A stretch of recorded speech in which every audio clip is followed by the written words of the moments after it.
Stop wasting time chasing women and unlock the secret to naturally attracting them instead. Learn the mindset and approach that will have them drawn to you effortlessly. Follow this game-changing path and watch the dynamic shift. The chase, the good parts and the bad parts. Men have accepted specific gender dynamics that play a massive role in how men view the dating world, whether we like it or not. The most important of these is that we are meant to chase and women are to be pursued.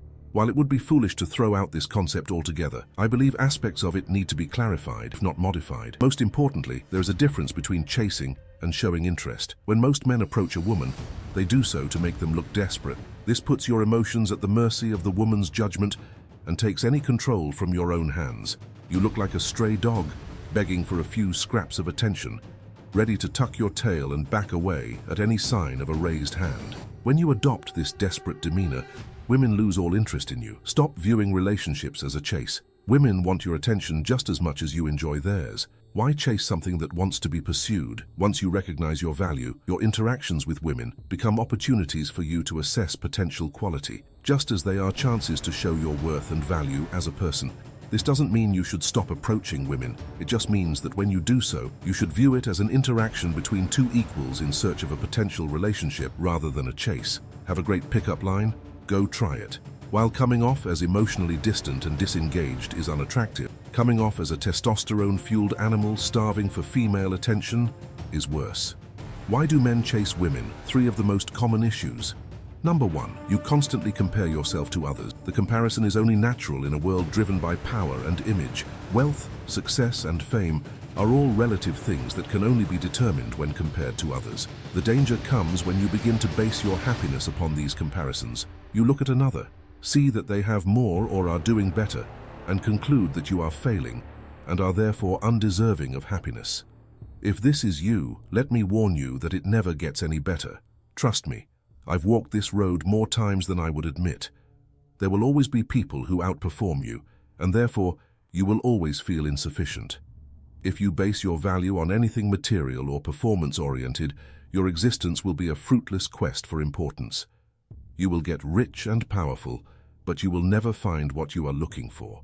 You'll be a hollow husk of a man, living a life constructed by the judgments and criticism of society around you, an actor in a play directed by the expectations of your audience. Scary. Comparison is necessary, but constant comparison is dangerous. Number 2, you fear failure more than anything. You miss 100% of the shots you don't take. Wayne Gretzky. Our world's bumper stickers and t-shirts are riddled with hundreds, maybe thousands of variations of the same mantra preaching the same message. You shouldn't fear failure. This is an idea drilled into our heads from our first breath. But have you ever gone a layer deeper? Have you ever asked why we fear failure? Beyond the obvious answer that we don't want to mess up or we don't want to look silly, why do you think we fear failure? We fear failure because we are not secure in our value when you take away our performance. Humans subconsciously equate innate value with one's ability to perform, so if you can't perform, you question whether you're sufficient as a human being. A man who recognizes his importance and innate value as entirely unrelated to the number of zeros in his bank account, the number of plates he can bench, or whether or not a woman is interested in him, is a confident man. That is the difference between chasing a woman and showing interest in a woman. A man who knows his worth approaches a woman as an equal, knowing that whether or not she likes him has no influence on his worth as a human.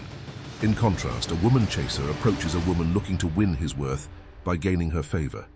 The relationship is not a game, but you'll lose if you treat it like one. Number 3, you can't ask for what you want. Your security in your identity as a man is a house, and the foundation on which it is built is your standards. A man without standards is a house built on sand. No woman wants to be with a man whose foundation is built on sand, yet that is what so many men are offering today. One of the most prominent signs of self-confidence issues is passivity, or the unwillingness to express what you truly want. More often than not, this issue arises when you don't know what you want, because your wishes are mere reflections of what everyone else wants for you. You're a people-pleaser on an eternal journey to avoid the displeasure of those around you. And yet it's not entirely your fault. As I mentioned earlier, the modern man is in a challenging place today, because so many of the ideals and values that have served as the building blocks of masculinity for so many years are being put on trial. Men don't know how to be men anymore because they fear overstepping their bounds. Balancing confidence and assertiveness while staying far away from arrogance and aggressiveness will always be a difficulty we face, but we must not stray away from this challenge. How to stop chasing women and gain self-confidence. Number 1. Work on self-love and take care of your body. Our ancestors never questioned the importance of physical health. It was vital to their survival, so their attention to its maintenance was second nature. Nowadays, it seems the role played by fitness and health is becoming ambiguous to many, seen as unnecessary and even vain. With online dating culture on the rise and mixed sentiments regarding traditional gender roles and masculinity in general, it is difficult to know how manly to be anymore or to self-love. Let's set this straight. Your physical health and wellness are related to your emotional well-being and your overall enjoyment of life as anything. Manliness, true masculinity, is power contained. It is vision directed. It is a fire wrestled into submission and directed towards a worthy purpose. Don't let anyone tell you otherwise. We are biological beings whose lives feel best when our bodies are operating at a high level. If you want to win the eyes of the most attractive, quality woman on the market, having a body that reflects your care for yourself and your ability to care for her is paramount. Women like driven men. Think of your body and your physical health as constant proof to women of the intentionality and drive with which you approach life. Trust me, you won't regret it. Number 2, know what you want before approaching a woman. Know what you want in every aspect of your life. Your standards are what set you apart from the rest. They differentiate world shakers from those who are just along for the ride. Nowadays, it's far too easy to go with the flow, to smile and nod your way into a stable, comfortable, even successful relationship. You meet a girl, she's pretty, nice, she likes you. You decide to go with it. Why not? That's where so many stumble. They ask why not instead of why. They ask, what's the worst that could happen instead of what's the best. Approach women with purpose and intention, and you'll discover the difference between living your life and letting life happen to you. Know what you want and why you like it, or the world will choose for you. When you approach an attractive woman, remember that you assess her just as much as she is assessing you.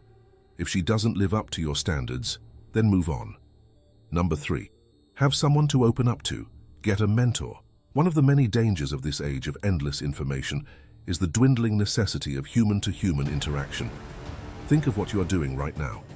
You had a problem or a question, so you searched and found a proposed solution. While this video is surely helpful, even life-changing to you, it cannot and will never replace the value of one-on-one interaction with someone who knows you and cares for you. The importance of having someone who plays this role in your life is being overlooked nowadays. People listen to Jordan Peterson, Sam Harris, or Joe Rogan for advice, and while their advice is undeniably valuable, you also need to have someone to speak with face to face. For some, this may be a father or trusted friend, but you have to find someone to speak your heart to. Then see your confidence flying through the roof.